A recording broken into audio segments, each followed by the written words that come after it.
I would show up to school like in the same outfit and be like, I wonder if anyone's noticing them in the same outfit.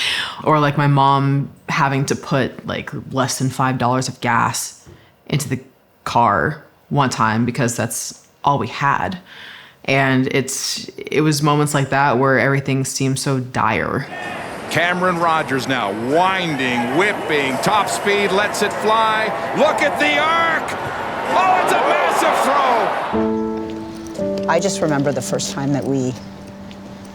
day we moved in here and like bringing our stuff. And so the gold medal will be won at these Olympic Games by Camryn Rogers. I remember opening this door and just thinking, Being at peace. And it sinks in here at center stage of the Stade de France. love you. I'm so proud of you.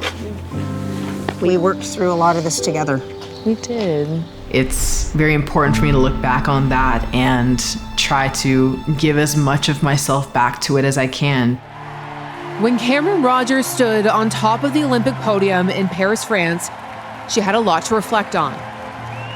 We were fighting that battle and having to push every single day just to find some sort of normalcy in our lives for my mom and I, to then winning my first Olympics is kind of like this crazy journey that I could never have predicted. I was on my own with her from the time she was 3. I knew from when meeting Shari, grade 1, 2, 3, and onward, she had to work hard.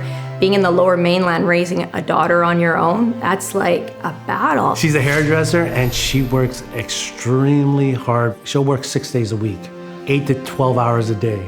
There were times where I worked 2 jobs. You know, it was hard to pay the bills. Hard turned to impossible as Camryn approached high school. An assessment payment on their leaky condo was more than Shari could afford. We have nowhere to go.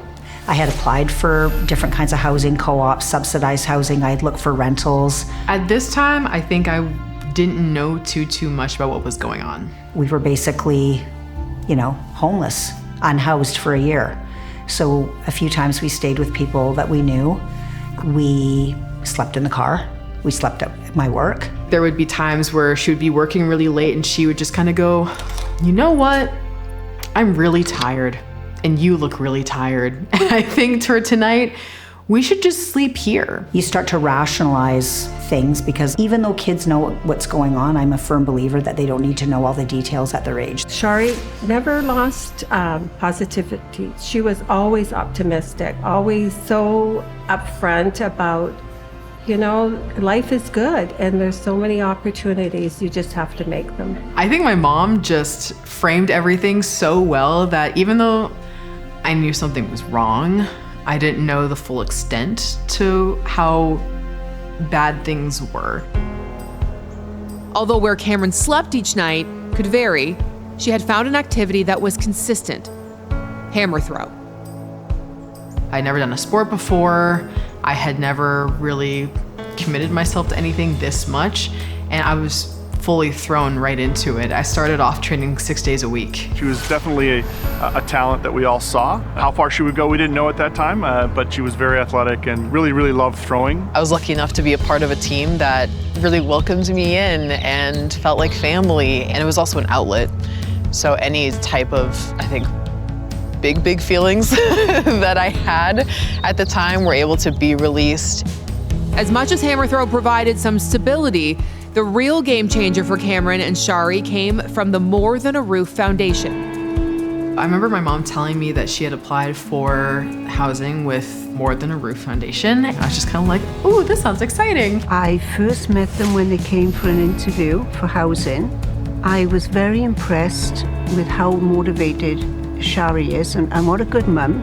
And Camryn was so polite and nice. When we got the call that our application had been accepted, that we had been approved and that we could move into that place, it's sort of like you finally let your shoulders drop.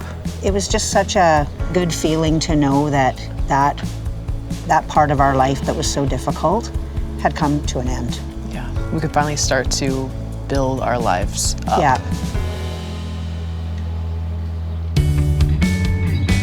Camryn thrived in her new home. From high school champion to NCAA champion to 2-time world champion and Olympic gold medalist.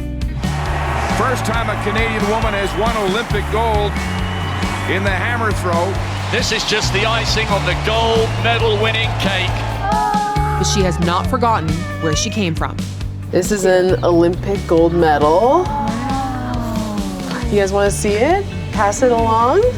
Camryn seems to be like the big sister to everyone. She's so thoughtful, caring, open-hearted, and I think that really translates for everybody that she meets. So we were kind of neighbors, just a few years apart. I lived right in this house right over here. It seems inevitable that people are going to look up to her and see that there's a pathway for them to follow when there's safe, secure housing in place for them. We wanted to give back more to this incredible More Than a Roof society that has helped us. Now Camryn is almost like a spokesperson for them. We've got some scholarships established to help kids navigate different paths that they want to go into, whether it's sports or arts, and help single mothers if they want to go back to school. Just give them a boost, because people gave us a boost. Everything of yourself that you share with others strengthens and emboldens the community to also help them in achieving great things themselves.